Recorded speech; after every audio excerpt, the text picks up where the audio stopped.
Get his opinion in on it too. He didn't watch. You haven't seen the video yet? No, I haven't seen it. The Ari Spears, Tiffany Haddish. Unnerving. Yeah, I'm gonna watch it though after we finish this. You can look at it. It's on YouTube. It's like a Funny or Die skit.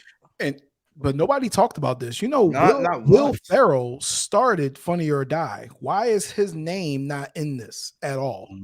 He had to sign off on that. Maybe it didn't make it because I don't think it was. I don't think the skit made it. And YouTube was like It didn't come. I don't think it came out. I think somebody put the joint on YouTube showing right now them doing it because it don't look like it doesn't look like a fully produced. Yeah, it doesn't look like a finished product. It doesn't look like it damn sure don't look like a Will Ferrell produced project. You know, he don't go in and produce each one. I'm just saying, like, with your name stamped on something, you would have to have some type of professionalism. And that don't look like you know how you watch a Beeline movie? That was like a Beeline comedy skit. It was like something you find on Instagram with the kids that's doing it on their own time. You know what I mean? They found an abandoned house and put a couple couches in there. Put it this way. Well, they shouldn't. They shouldn't. That shit was crazy. The heads is going to roll eventually. Everybody's going to be in trouble. But you know what I mean? Hold on before you because I know where you're going. Yeah. Y'all don't see smear campaign.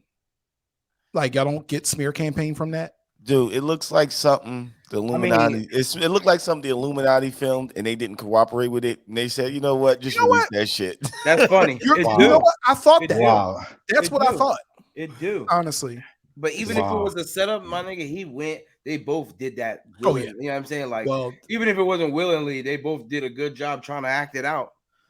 Nah, you don't act. You don't do that, dog. So do it look like something them two put together? Like they was in the room completely with everything, and they thought it was funny, and nothing was funny about it. Like she brought the little kid down in his underwear, and Ari Spears acting like a perverted uncle, and he had to be like over this little 7 years old. He was young, super in his underwear. I'm like, yo, this is.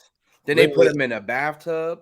I stopped at that point. I just turned it off. Yeah, man, they put the kid in the bathtub, and then Ari Spears got in the bathtub with him. Yeah, I didn't watch that. I didn't watch that far. That's crazy. I just turned crazy. Then at the end, my boy had to tell me. I mean, he was telling me he was like, "Yo, come look, watch the end. I need you to see this shit." They put it where the kid was peeping on Ari Spears. The whole newspaper part, the kid was behind the newspaper in the end. Wow. That shit just was all the way creepy. Yeah, it looked like it's a turn off. I don't even want to see it. Yeah, I mean, I'd have put it together while y'all talking about it. I just turned the shit off, dog. Like I turned the shit off. Pedophilia's dream video. Yeah, still weird. Why they playing R. Kelly in the background? I guess they thought playing R. Kelly in the background. My mind's telling me no, right. But that's my body. Because if you think about comedy, and we'll get into everything else. If you think about comedy, some people's idea of what's funny isn't evolved past teenager. So, let's put him in there. Let's put him in his drawers. Let's play R. Kelly. All the niggas gonna laugh at that.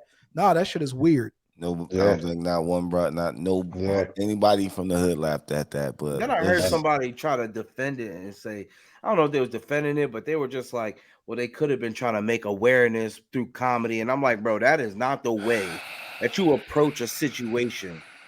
Trying to make awareness. Kev, is that you blowing your breath? Yeah, I just went. He just hushed. God damn. Yeah, that was a long one too, right? All right, we're done talking about that.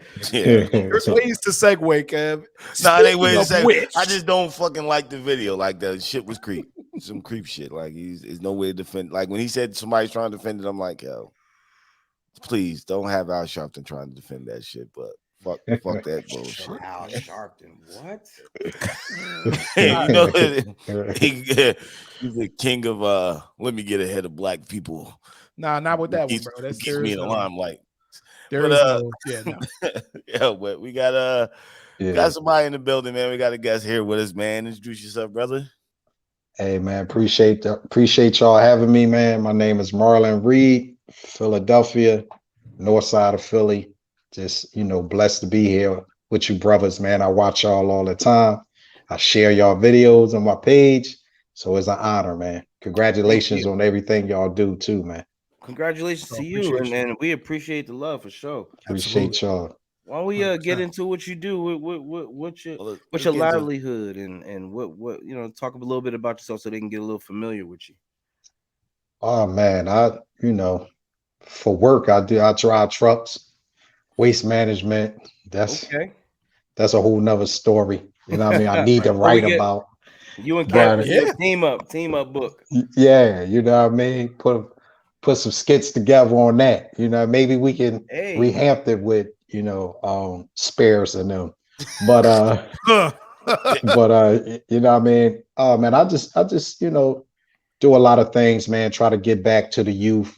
Uh, either try to redirect some of our, um, older people like ourselves, that's still trapped in my old lifestyle, far as though, selling drugs or using drugs or, just out there, still in the game or still in the streets, whatever one we want to call it.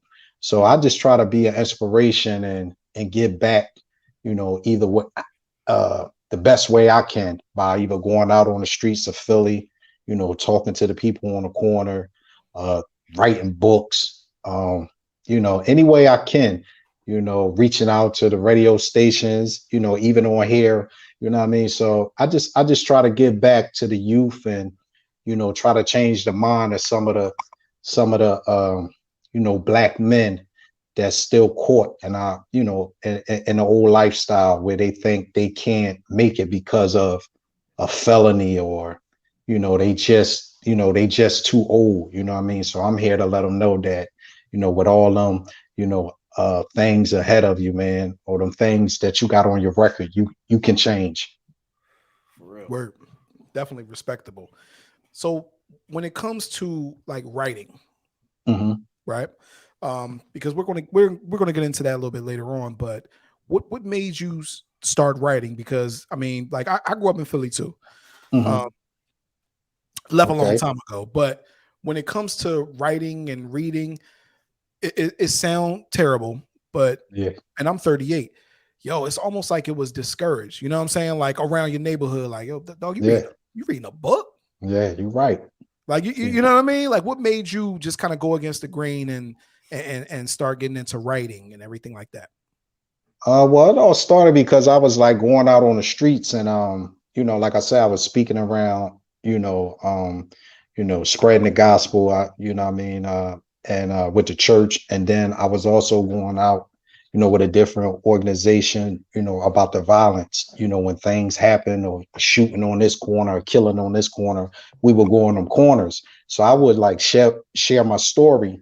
And people will always ask me, did I have a book? And I was like, nah, I ain't got no book. You know what I mean? They was like, oh man, it's a testimony. Then a lady at my church, she wrote a book, and that was like confirmation for me to just, put the testimony out there, where the world can hear it versus to just Philly. You know what I mean? Wow. So saying that, man, give them a little bit about your. I know you personally and shit. You know what I mean? Mhm. We work together and shit. So tell them a little bit about your backstory and where you came from and everything. That will help, so I can help people get a understanding what your book is about. The book, The Diary of a Changed Man, it's about, my whole entire life autobiography, based on just, a messed up childhood as far as though family wise. My grandparents raised me, great, but my mother and father, that was a different story. So I try to let people know, man, a lot of times our decisions come from when we was growing up as children. So me growing up as a child, dealing with my mother being on drugs, coming around once a year, um, really not in my life, but she I really couldn't understand it until I started living her lifestyle. We get into that, but just coming around and my father, I always thought was my uncle, you know what I mean, the whole time, you know what I mean, that he was my father, he was my cousin's, father. And he told me that once my mother passed away at an early age, she died at 28, from drugs, and she caught HIV, and it turned to AIDS real quick. And something that's still in the story of Easy E, back in 87, she passed away. So just coming up after that, man, that that just devastated me. I'm thinking this man was my father the whole time. I mean, thinking he was my uncle the whole time. He my father. I'm thinking my cousins, they my cousins and brothers, because my mother was sleeping, you know, my aunt, that was her sister. So them things right there that sent me to the streets, man. And from there, I just start getting kicked out of schools and rebelling and start selling drugs. The first time I sold drugs in, I think, 89. At the age of 13, I got locked right up. I should have known that wasn't my trend or my trade. I got locked up maybe 20 minutes right after they put the pack in my hand. So Damn.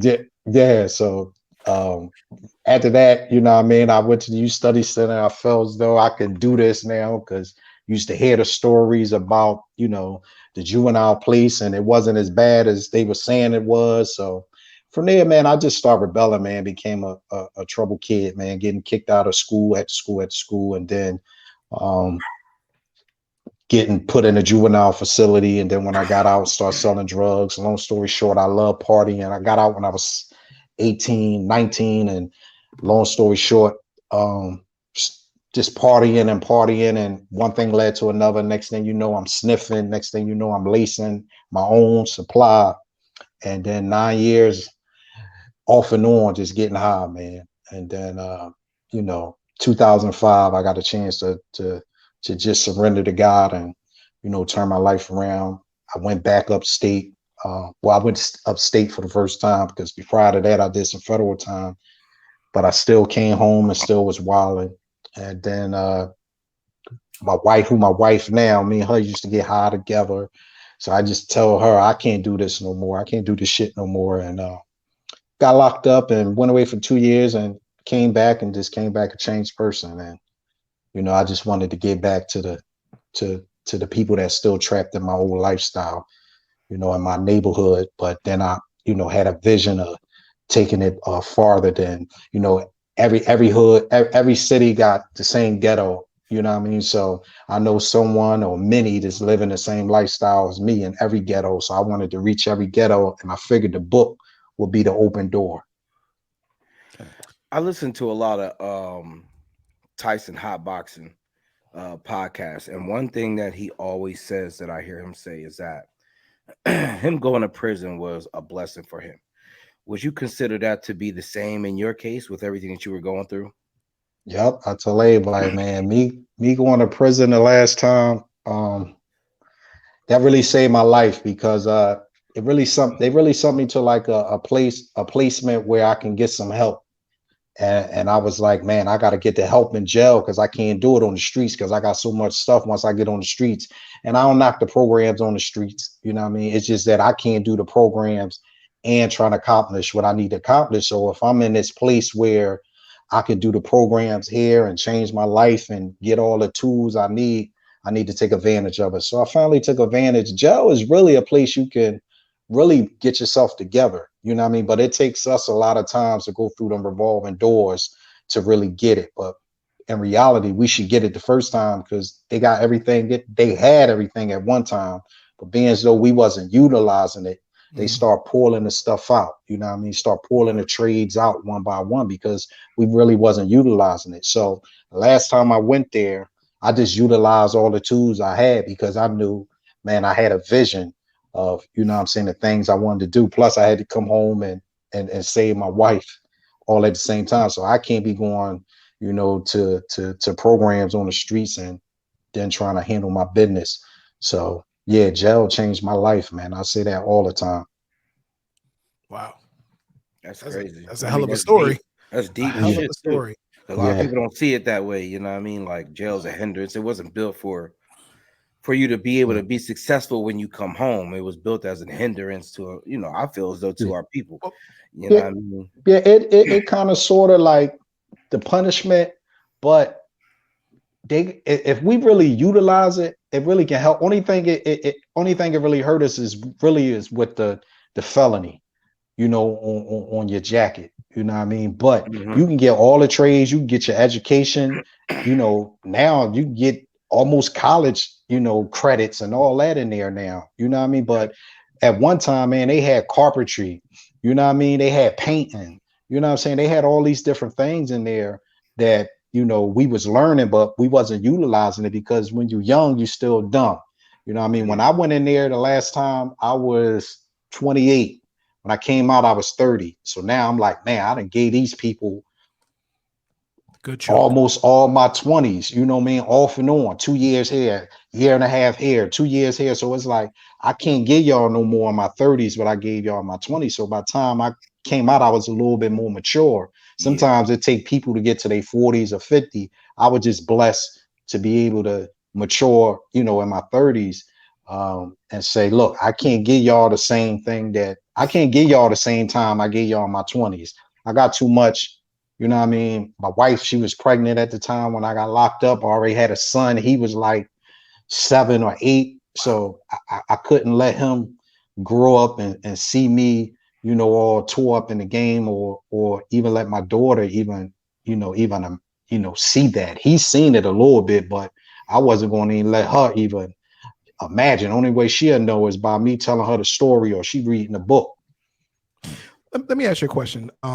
Kind of going into and we'll move on soon, but kind of going into the general mindset in prison, because it's supposed to be a place that rehabilitates, and I think it's an important topic to talk about when it comes to rehabilitation and people utilizing and at least hope. Hope is probably the best word I can use to describe that. Is there much hope when you go to these kids in jail? Because right now things are totally different. We talk about this all the time. These kids, they don't really understand the consequences. They shooting people just with no regard for human life. When you was in there, was it really a little bit more hopeful? Did the kids really want to change their life when they got out, or was it really just abysmal in there? You know what I mean? Nah, like I say, man, it come with maturity.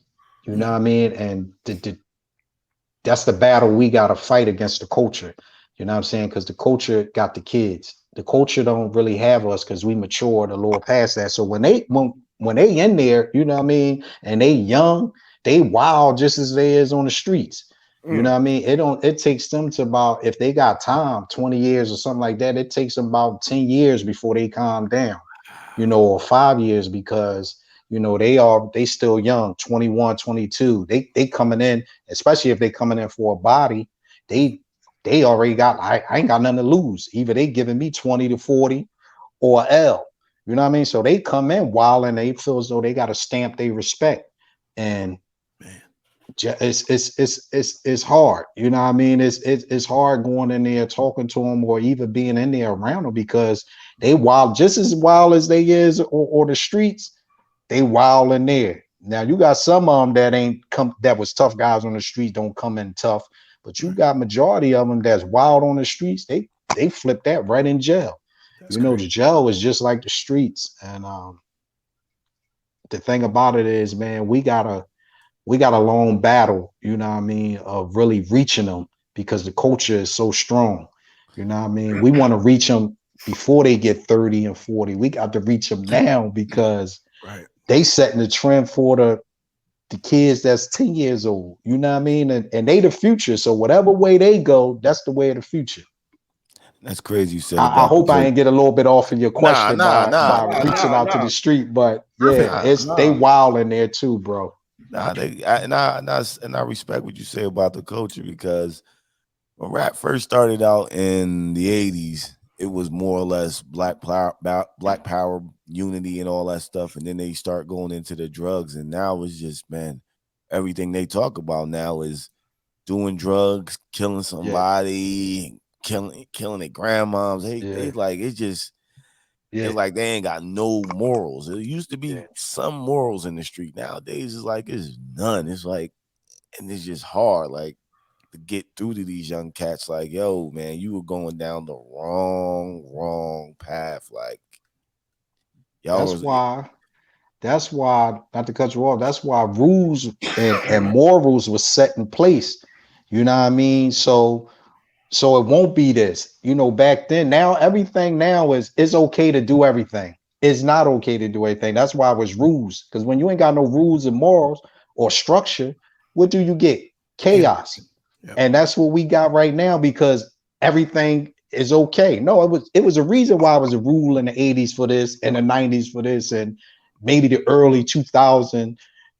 For it was rules. Now there is no rules, there's no morals, there's no respect. So now there's no structure. So now when you ain't got structure, this is what we get. The outcome is chaos. You know what I mean? So we got to find a way to get them rules back in place for the next generation. I'm not saying this generation is gone, but we got to start focusing on the next generation too. Like, you know what I mean? Because we got to focus on this generation, but now we got to focus on them 10-year-olds and 15 years old that's coming up, because they're the next generation to start trying to, at least fight the culture some kind of way, and plant some seeds in their mind where everything don't go. You know what I'm saying? Like, this is why it's just so out of control, man.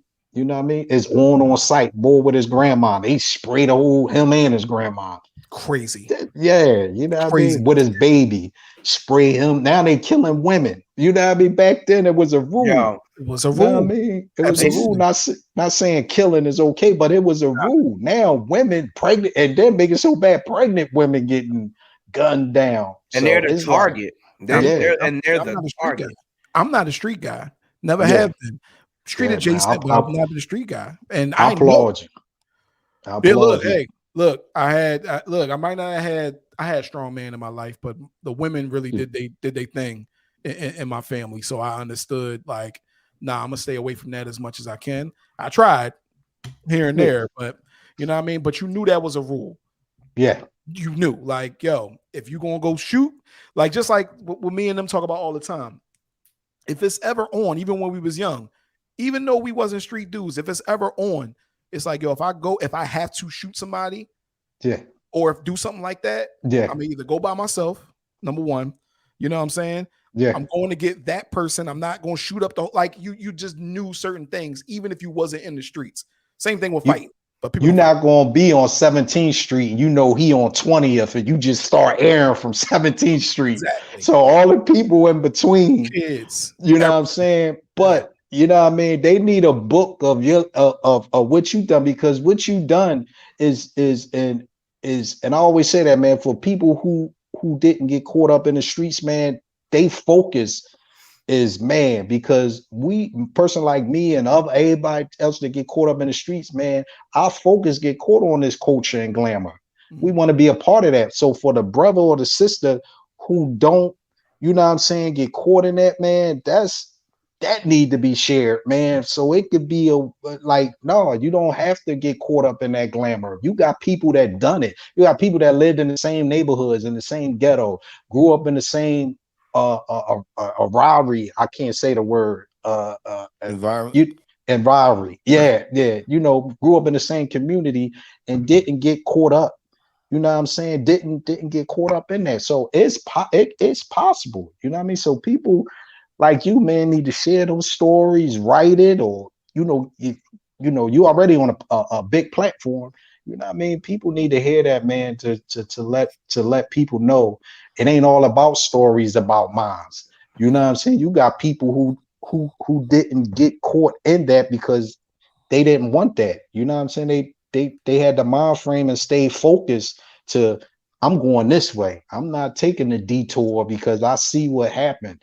Like, it ain't glorify you. You know what I mean? Yeah. You know, and if it did, and that like I say, and if it did, you didn't let it distract you from doing what you had to do. You know what I mean? Oh, I was scared of jail. I was not made for jail at all. I hear you, man. None of us is. Light skin come up in there. Nah, man.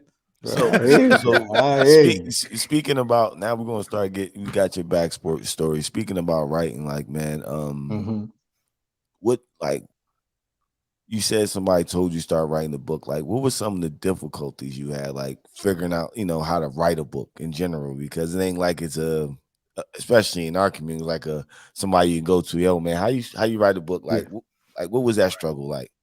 Oh man, it was a struggle because I reached out to like a book coach. She was from North Carolina, and they start giving me because well, I would say this.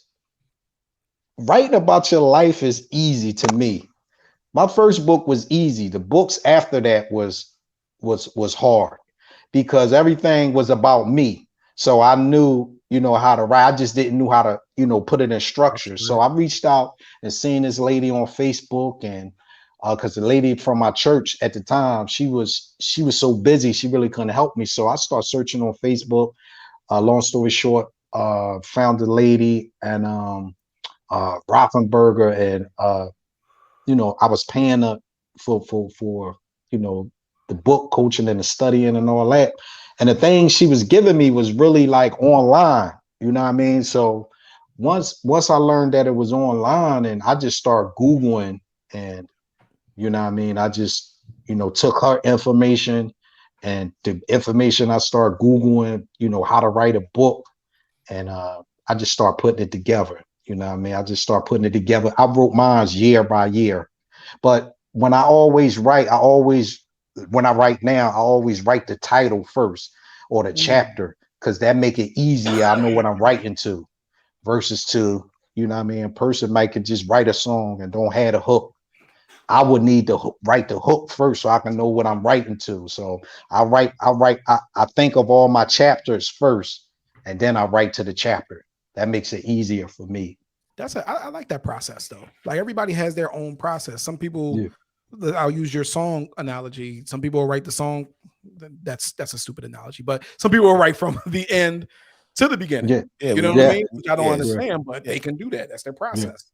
Processes are important. Now, I heard you say you looked on Facebook. You saw, like, what made you? Because we talked to a couple authors, and some of them just went right at it.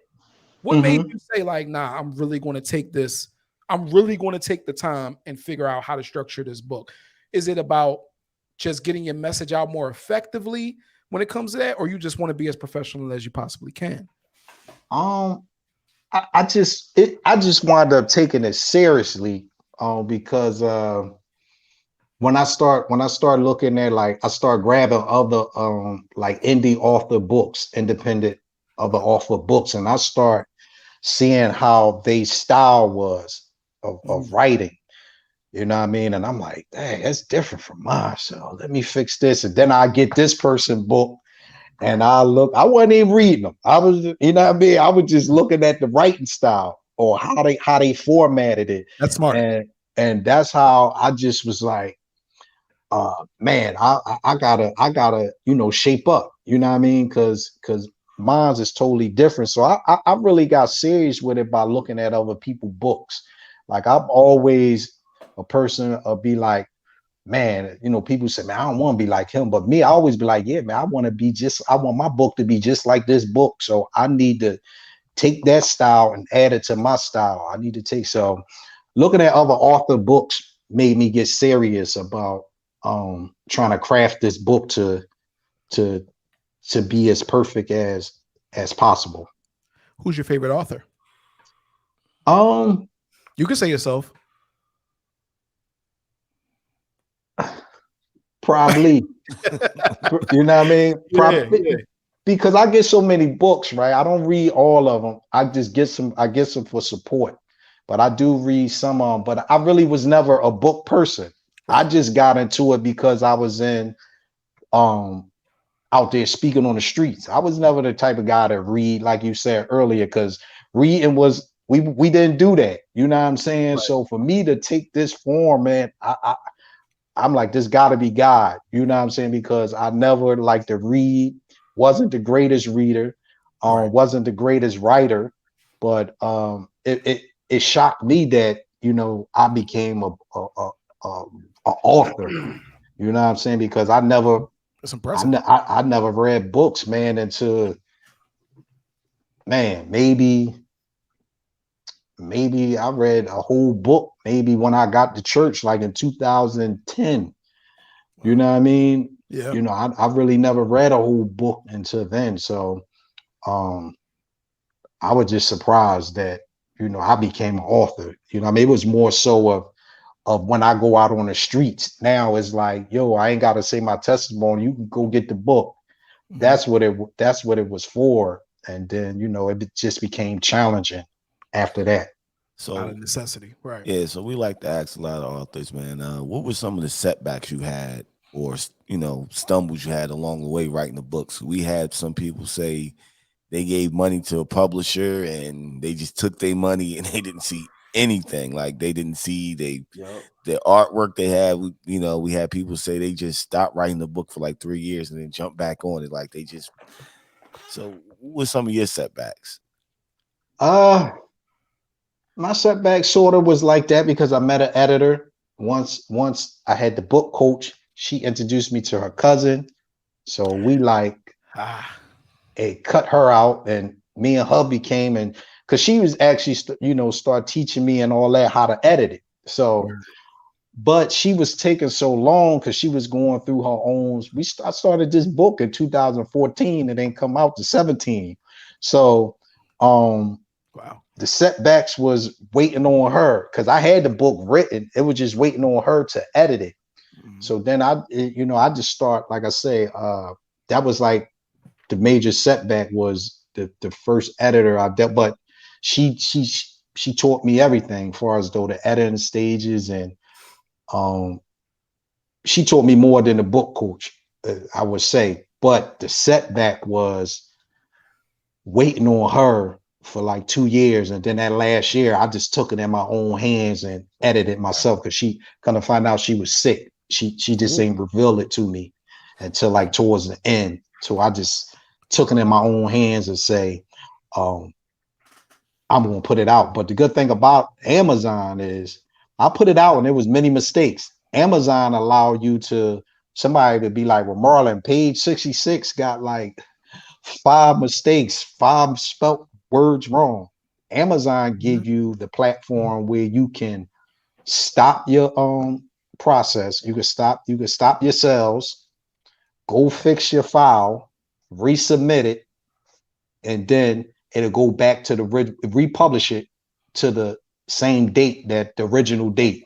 So I done unpublished this book about 40 times. But you know what? The finished product is what it's going to be. First of all, let's talk about what this book is called. What's the book called? The Diary of a Changed Man. Diary of a Changed Man. Yes. Very apt. Very apt. Yes. So we're going to go into this stuff, but we're taking it step by step. I got you also made it a movie. Yes. Right. Now, let me ask you a question. When it comes to writing a book and writing a script for a movie, how do those things differ? Because I know it's completely a different process, or maybe it's not.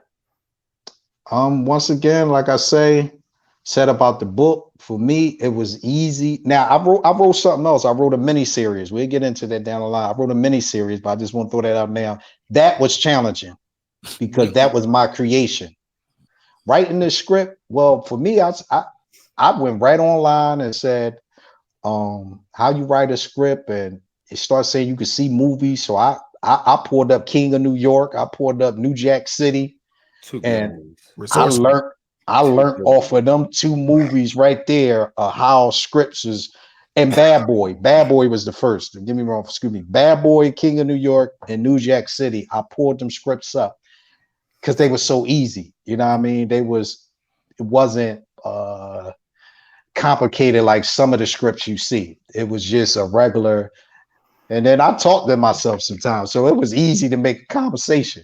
You know what I mean? So you know what I mean? Like I get mad and talk to myself, man. How did I do that? So, once I studied them 3 movies, and writing and transforming and start writing about my own life, it was just holding a conversation of, I know this event happened. Now, this is what I think my mother said back to that. You know what I mean? This is what I think my father said back in that situation. And then I just wrote what I know I would have said. Put it to you like that. When you say Bad Boy, you mean Bad Boys with Martin and Will Smith? Yeah. That was an easy script for you to analyze? The first one. First one was because it was like, it was just right in the middle. What's going on, man? I ain't doing nothing much, man. Just chilling. Oh man, me too, man. It's good to see you. You right. It's good to see you too. It and then as I'm studying and I'm watching the movie to make sure the words line up with it. And then once I did all 3 movies like that, and because like I say, them scripts was easy. You know what I mean? Bad Boy had a couple where it had got cut to, and then you got to write the little B-roll in it. You know what I mean? So when I seen that, I said, okay, I could write a little B-roll because now I ain't got to write a back and forth conversation. I can make it easy and just she did this. No, I think you downplaying that. That's not easy, dog. Not easy. Yeah, it's not. And I'm thinking like the easiest one out of all 3 of them would probably have been King of New York, because it was a lot of talking. I mean, there was some action in there, but it was mainly dialogue. You know what I mean? Yeah, the street talk. But there was a lot of action, a lot of emotions in Bad Boy. A lot of different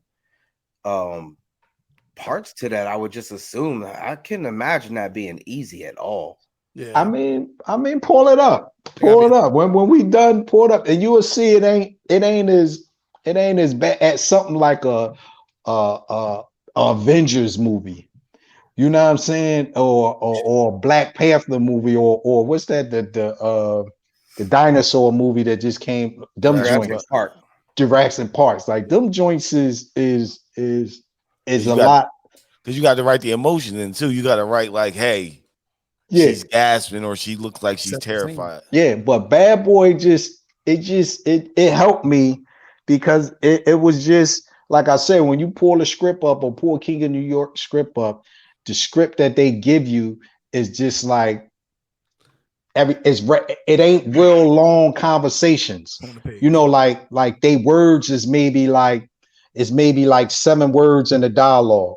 It ain't like 15, it ain't like 20. You know what I'm saying? So it's like that's what I mean by easy. Well, do you feel like it might have been more easier for you? I mean, one, because you're a writer now, and this is how you can kind of read things a little bit differently than maybe we could. And also these stories that you decided to use to study kind of somewhat relate to your own life or lifestyle, or you kind of see something within your life in these in these stories to help you visualize it, even as you're reading it, and you can just visualize it in your own mind because it's something that's relatable. That definitely could be that. King of New York and New Jack City is really relatable, and Bad Boy is more of this. Like I said, when I pulled it up, that was just I seen how the dialogue wasn't a lot.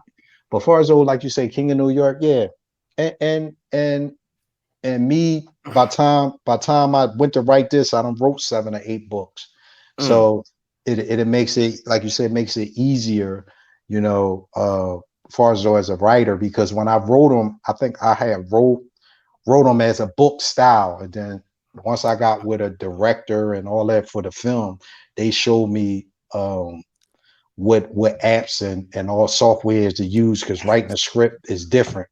You know what I mean? A whole different app for it. So, but like I said, writer's duel. DUAL. WRITERDU. I think it's EL. Yeah. Writer's duel, something like that. Yeah, and I rewrote the script. I rewrote it on there, but yeah, like I said, man, them just using them scripts, they helped me write, because like I say, this is a short film that I wrote. It's 2 parts, but like I say, it just for some reason I just connected with them film. Maybe somebody else may use a different one, but for some reason, them 3 films just helped me, man, to learn how to write a script. So tell us how you went about finding a director. Like, how hard was it? Because I remember at one point you said you was gonna film with yourself. Yeah. What made you change your mind and say, "Hey, I got to go get a director, man, because this is different"? Once again, I start pulling up, how you shoot a film, and start looking on YouTube and start seeing the behind the scenes and start seeing all the angles you had to shoot. And I'm like, man, I can't even take a picture, on the phone. So I know I ain't gonna be able to do this film, you know what I mean, the way that I want to do it. So once I seen that and what they had to do, the director and the camera guy, a camera crew had to do, I said, nah, I got to go to school for that. So I start going on everything else, man. I promote myself heavy on social media, on Instagram, Facebook, Twitter. So I start. It's a film page. It's a couple film pages I'm on Facebook, Right. and I just reached out to different directors on the film pages, and me and that one that I used, Kazar from Maryland, we just connected. Because I went to, I'm from Philly, so I went to a lot of Philly on productions as well. But they was charging me so much money, and I figured that. Excuse me, and wasn't giving me the whole team as far as though what you need. They like, oh well, you got to pay, this amount of much for these 3 people, and this extra much for these 2 more people. And I'm like, oh, this is a short film. I mean, I don't know how to, fix a car, but I know that, what I mean, putting air in a tire don't cost no $500 to put no air in no tire. You know what I mean? So that's what made me, Kev, that answer your question, that's what made me really search outside, the city and outside the tri-state area. You know what I mean? And I did it through the Facebook film page. You know what I admire about you is that like Kev earlier asked about obstacles and things that you kind of went through, but really it's not that there were no obstacles, is that you kind of just kept going. You know what I mean? Like all right, I gotta find a director. Okay, they charge too much. I'm gonna go here. And you're resourceful. And I think a lot of people who listen to this can take from that and understand, including myself, and understand that everything is at your fingertips. Now, will they have the skill and the understanding to break down those 3 movies? I have no idea. You know what I mean? To me, it still sounds impossible. But with the kids, especially the kids that's going through some, they got a story to tell, that's going through some issues. Like everything is at your fingertips. I feel like it's like that with filmmaking, book writing, to sports, to anything you really want to do. You know what I mean? I admire that. Yeah. And it was the determination, you know what I mean? Because if for people that's listening here and want to write a script, man, I put my script out there now. You know what I mean? I give my script out to a whole lot of authors and people that want to write scripts now. I'll be like, look, man, take this format here and you could use my script, you know what I mean? And look off and see how I did it. You know what I mean? And like, it's just the will and the determination, like, that I wasn't going to let, stop me, you know what I mean? Because it was like, and I put it out there. So now I got to fulfill it.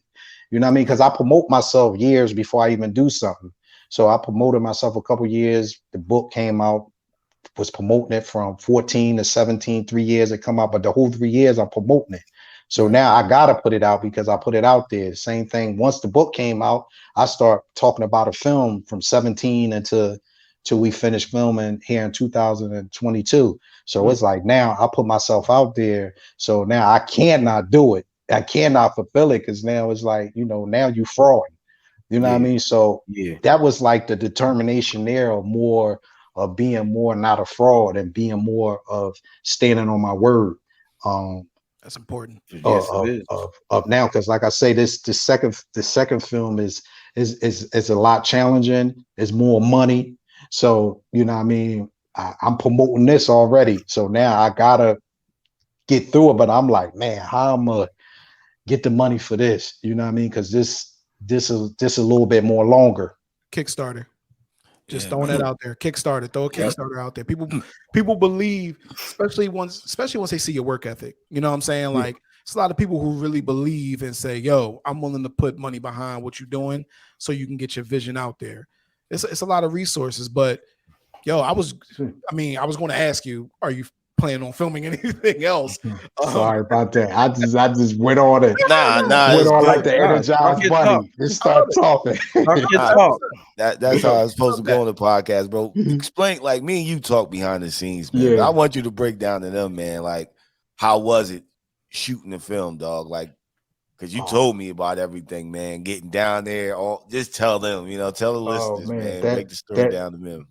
That experience, man, is man, it was awesome, man, because for one, it's about myself and trying to put a message out there, and then getting down there and seeing the actors. Like I had the boy Trey Chaney played on The Wire, you know what I mean, meeting him, and the girl who played the mom, Kimmy Workman, she big in Baltimore and VA, and she do films and movies.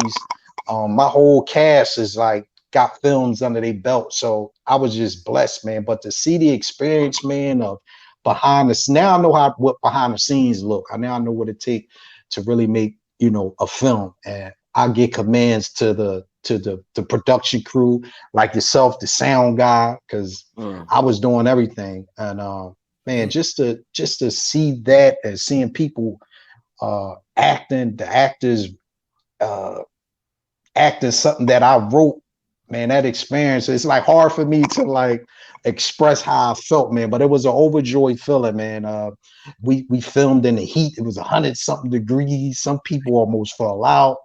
Some people mouth got dry, man. The house that I supposed to rent ain't come through where the actors could sit. And we had all these adversities, but we had 15-hour days shooting. We was only shooting on the weekends, but the experience was so amazing, man. How long did it take you to shoot? I'm gonna ask you a couple questions, by the way. 4 weeks we shot this film. 4 weeks we shot this film. 4 weekends. My fault. We just shot on the weekends. Yeah. And if you feel comfortable disclosing this information, because what you said sounded expensive. How much would you say it will cost a new filmmaker to make a film kind of the way you did? How much would you say it costs from start to finish? Just because it ain't over, sure. And my film is only 38 minutes, and this cost me $11,000. Oof, $11,000. But some of the part was me, because some of the contracts stated for some of the actors that didn't have experience was only getting $50. I still gave them $150. Oh, I gave everybody $150. I paid everybody from Philly. I paid their way. I put them in hotels. Yeah. I paid for the Airbnbs for them to stay.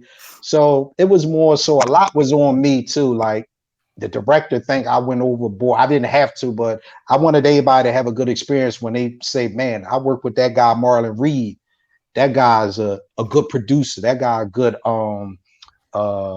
executive producer. You know what I'm saying? He took care of us. He paid the food. He paid for our gas. He put us in, not very, like Hollywood hotels, but I paid for they hotel stay. I paid for their Airbnb. But it came to 11. It came a little bit over 11,000. There's a such thing as reputation. Yeah, I was just about to say that. And people where they don't see the value in that. A person might say, "Oh, what you doing? You going overboard." Where they don't see the value in what you did was, if I need to recommend anybody for something that you do, guess who I'm recommending you. Exactly. Yo, you know how this guy treated us? Do you know? You know what I'm saying? Like regardless of what happened, afterwards, like what, if you need a producer, if you need, Marlon. Yeah. You know what I'm saying? Yeah. I think there's a lot to appreciate that. Yeah. People underestimate how making yourself more reputable will earn you more money in the long run than you trying to make or squeeze that last penny out of them right then and there. You know what I mean? And especially a good word goes far as hell. I tell you that it goes far. Yeah. So for sure. Because everybody want to come on a series now. And like I said, man, I got the board, y'all know the guy Trey Chaney from The Wire. he want to be in the second film, and he want to be a part of the little 5-part series I wrote. You know what I mean? Just because of, he's seen what I, done for, the other cast members. For him, it wasn't, he already had his money, but he charged me $1,000 to be in the film. You know what I'm saying? So I'll take that because his reputation, what he got going on. And so I just wanted to do good by everybody so they can say, man, you know what I mean, this guy, you know what I mean, it was fun working, with this, not for this guy, but with this guy. You know what I mean? He tried to do his best to the best of his standards to make sure we was all right. Yo, what's a light skinned boy name in The Wire? Anybody remember? It was a light skinned boy, Bodie or something. Brody. Yeah. Something. Yeah. That was his man. Yeah. Okay, all right. Just in case people is listening, like, oh yeah, I remember that. Yeah. So another thing, man, distribution. Like we went through the podcast, we had to. We didn't know. We first started, we didn't know how to get our shit out there. We literally recording on the phone. We had no guidance, nobody helped us, but eventually figured out, man, how hard was it, like saying, hey, I need you and you and you and you, I want my film here. Like, what's the distribution process like, getting your film seen on different places? Well, right now I don't have no distribution, but the plan is, the goal is, once this finish editing, use this and put them in different film festivals so it can get circulated, get known. We're going to use this as a front. Now, don't get me wrong. I want money off of it. I want my money back and more. But if it don't, I'm going to use this as the front to open up other doors for maybe this series. And then, like I say, this part 1. So it's a part 2 to this short film, part 2. But right now, hopefully, right now what's popping for independence is the Tubi,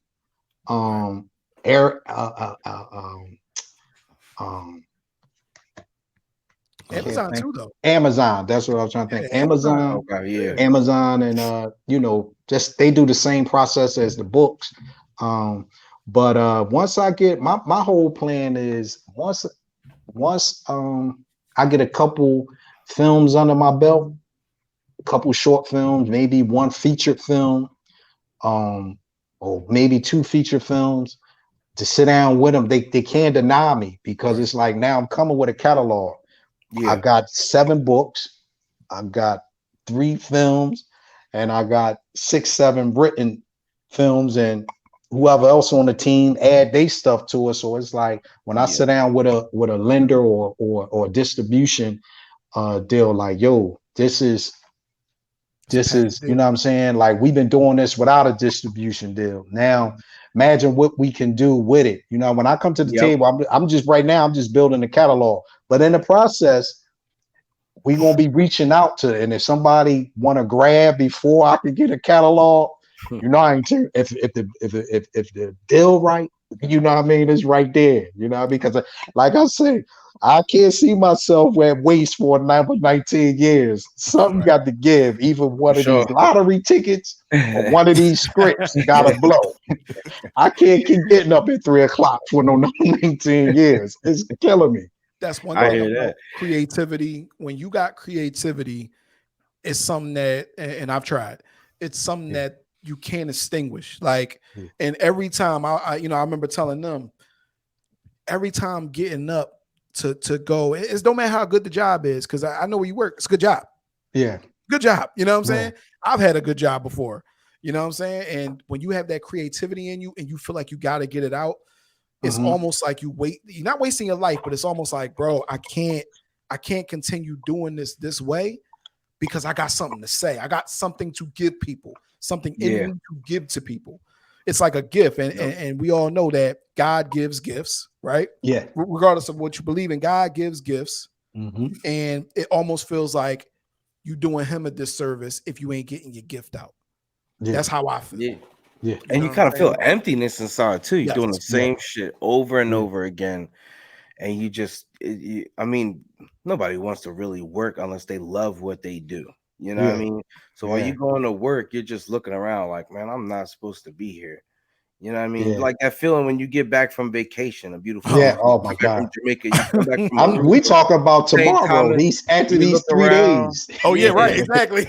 yeah, You talk about, yeah, I'm talking about after these 3 days. I don't work. yeah, Oh my goodness. yeah, You know what I yeah. mean? So You that's what gotta go back motivate to me that. even more, man. And I know Yeah, y'all know through the podcast and how y'all build, even watching you brothers, man. I watch everybody that's doing something. You know what I mean? I watch everybody that doing something. I learn from them.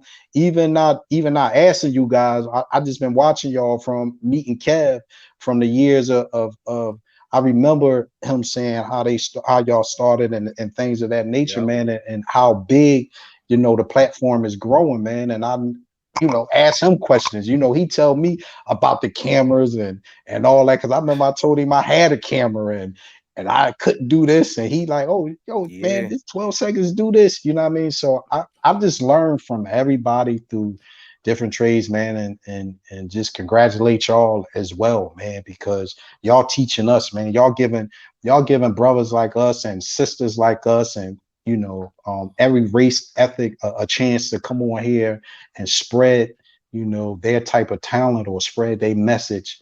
You know what I'm saying? It's a big platform, man, of what y'all doing, and nothing but success to you guys. We Yeah, we appreciate it, appreciate it. man. Thank you, thank I, you. I just got an idea. Before we get into the series, I got an idea. Okay. Okay. I'll give this to you. So with all the success of the podcast industry, right? Mm-hmm. I'm gonna set the scene. All right. Your main character, he gotta go into a podcast. And guess who can play? Guess who plays the podcast? That's what I'm talking about right Me. there. You know what I mean? Right there. The skin color almost the same. Like it's right there. You know what I mean? Oh, Slide right I up may in be there. I may be a little lighter, but yeah, I mean a little darker, but yeah. That's what's up. Yeah, that's a great idea, man. Listen. Just saying. But no, the series. So you said, you wrote the first book and now you got like the series. So Mhm. how, and you said that was different in the way That was that your different. process with that. Can you describe that for us? Writing a series was different. You know what I mean? Just like writing my next 6 books after that was challenging because now it was something that I, created in my mind. You know what I mean? Because like I say, it's easier writing about me. You know what I'm saying? Because I know everything that happened. I know the outcome. You know what I yeah, mean? So it can't be hard. I tell everybody, writing about you can't be hard because you know what happened. You know how it started. You know how it ended. But writing this here was a created of me writing about what's going on in the inner cities, and it's about um, a guy who get awarded or open up a recreation center, and the whole community is gathered around this recreation center, and he like a person of a leader in the neighborhood that everybody come to. But at the same time, he got a wife, he got kids. So when he leave there, he still got his own life where he got to deal with, his family life and him trying to, fight against, the negative in the streets. But his son is like the one of the main ringleaders in the community. Be like, how can you fighting against this when your son is one of the main people that's out here shooting and selling and doing everything? So I created that, and it was challenging writing to it because I had to create it first in my mind, Wow. and just start making the characters up and the names, and it was a thought process. yeah, It took me a little bit to think it out. You know what I mean? Because I had to think the whole process out. For me, I had to think the process out first. I thought the whole thing out of what I wanted it to be from the start to because I only made them like 20 minutes a piece. Okay. But they 5 episodes with 20 minutes a piece because I wanted to give people, soon as they come on, it's ready to go off. It makes you want to see the next one. You know what I mean? And that's the same thing with the short film, because everybody asks me, well, why you write a short film about your life? Because when everything ain't about killing, sex, and drugs, it's hard to get people attention for an hour and a half. Absolutely. Yeah. So if I make a film for 38 minutes, 40 minutes, I could get a person attention for 25 minutes before they get a little frustrated. Man, where the shooting at? Where the killing? You know what I mean? With you know what I mean? So then let me see. It might come in these next little 10 minutes. So that was the format for that. Like, you know what I mean? Because it's nowadays it got movies and got to be either about superheroes can fly into space or somebody spraying through the whole movie or sexing. You know what I mean? So that's why I do shorts, because as soon as it come on and get interested, it's going off, and now it makes you want to wait for the next one or order the next one. Yeah.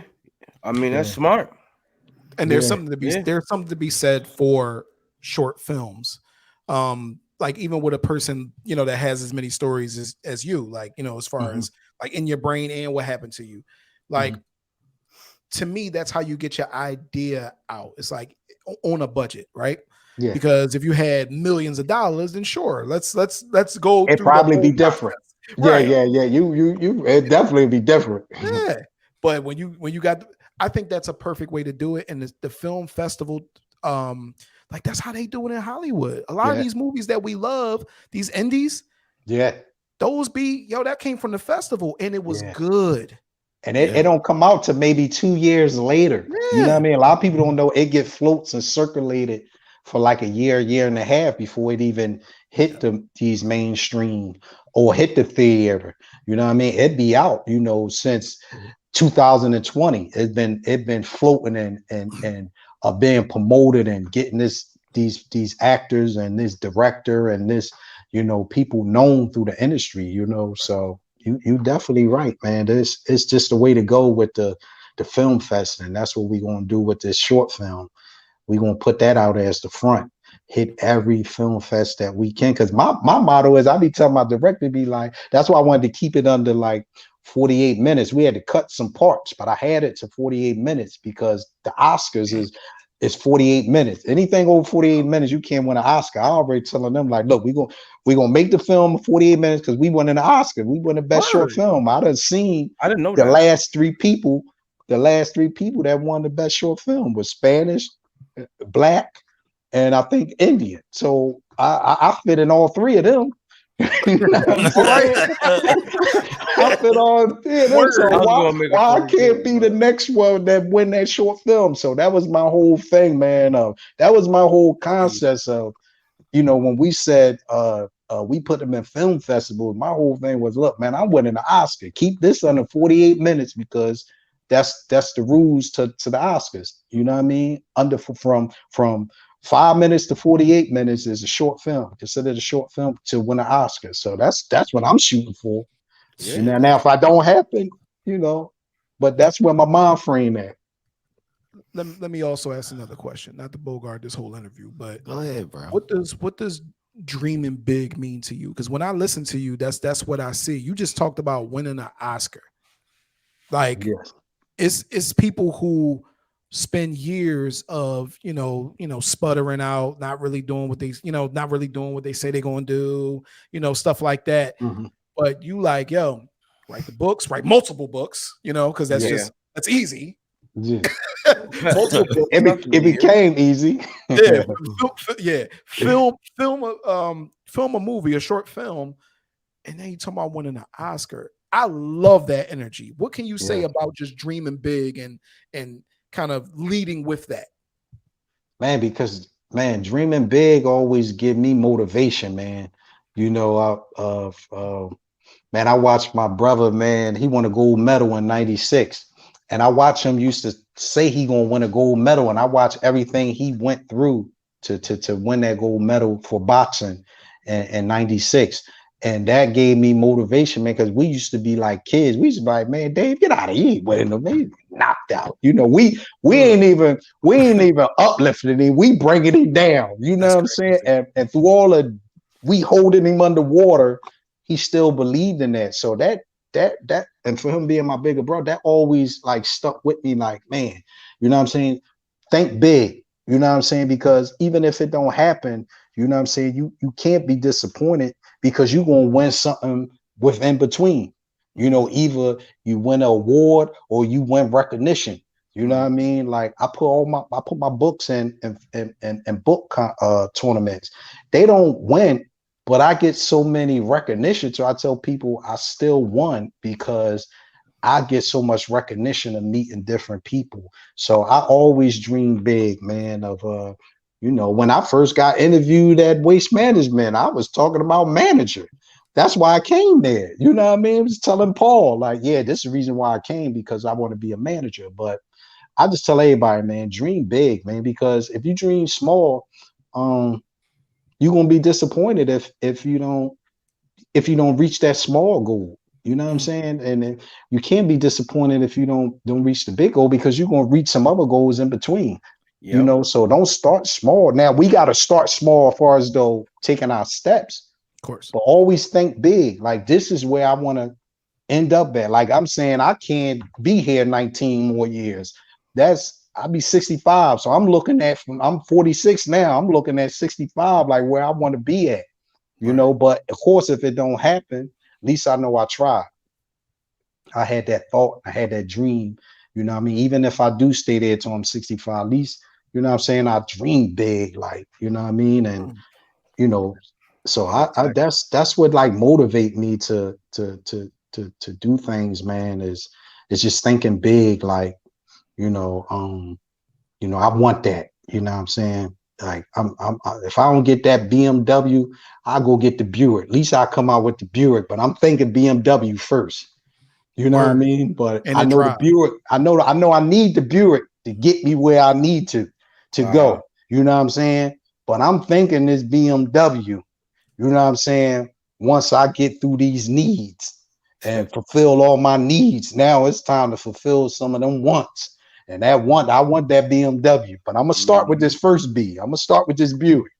You know what I mean? But yeah, that's just how I always been.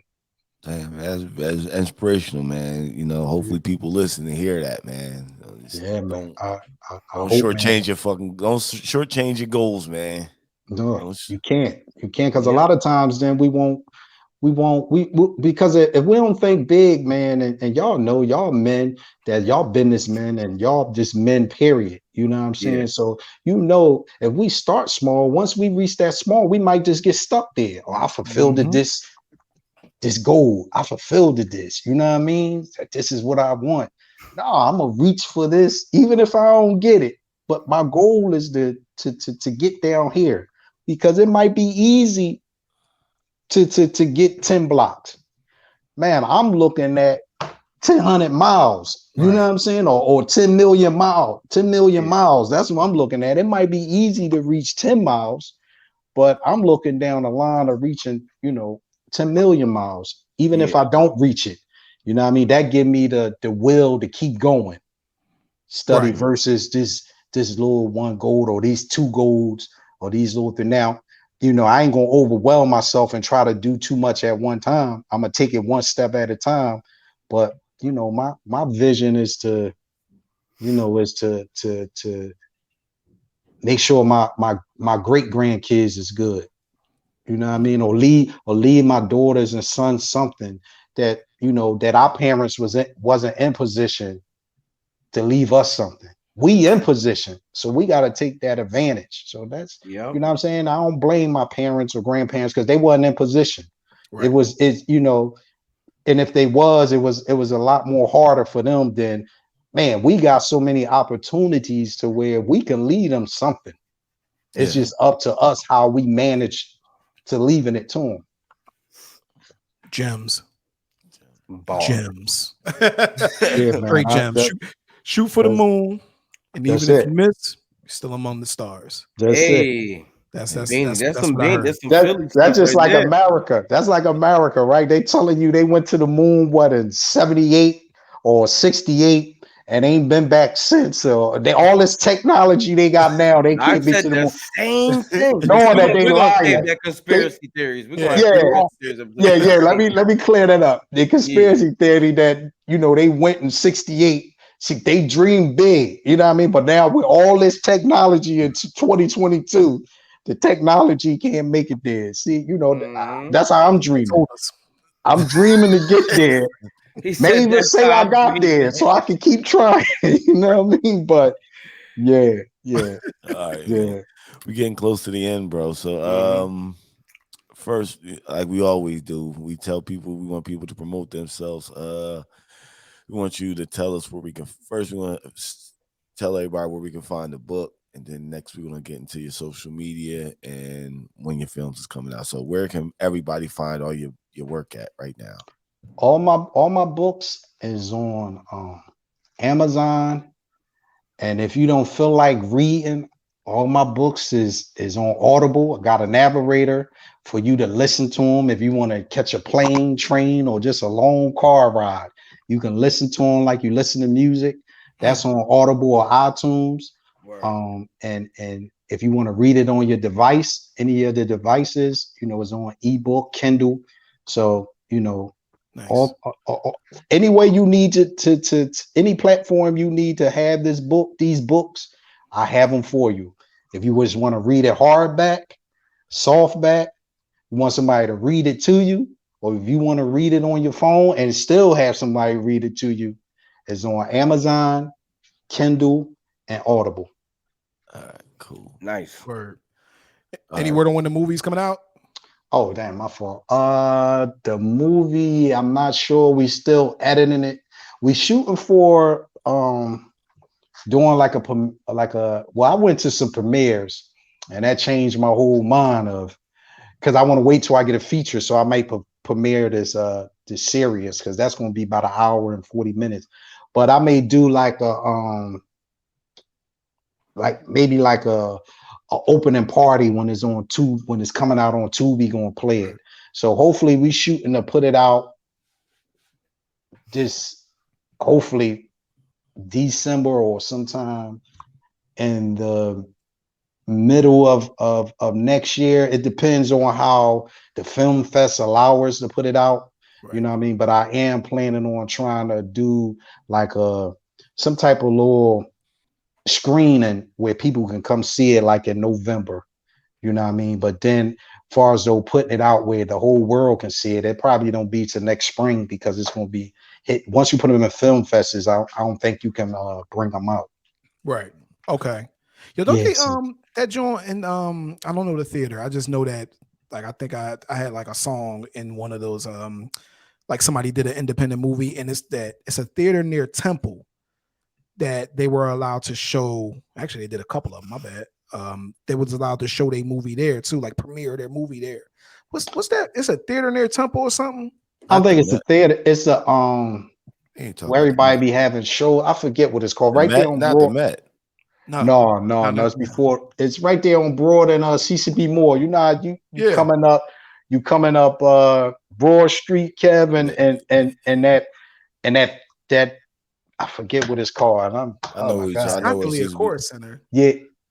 No, I forget. I know. I might sound like an idiot. I know. Yeah, it's the Leah Course Center. I've seen a couple people do that's that. That's the Leah Course Center. Okay. Yeah. It's the Leah Course Center right there at Broad and CCB Moore. Yeah. A lot of people do all kinds of stuff there. So we might do it there. We might do it maybe in King of Prussia, but we're gonna try to really keep it in the city. You know what I mean? Where people can really get out to. I know one of my schools, junior high school, middle school now, want to do a screening there, you know, just to show the children.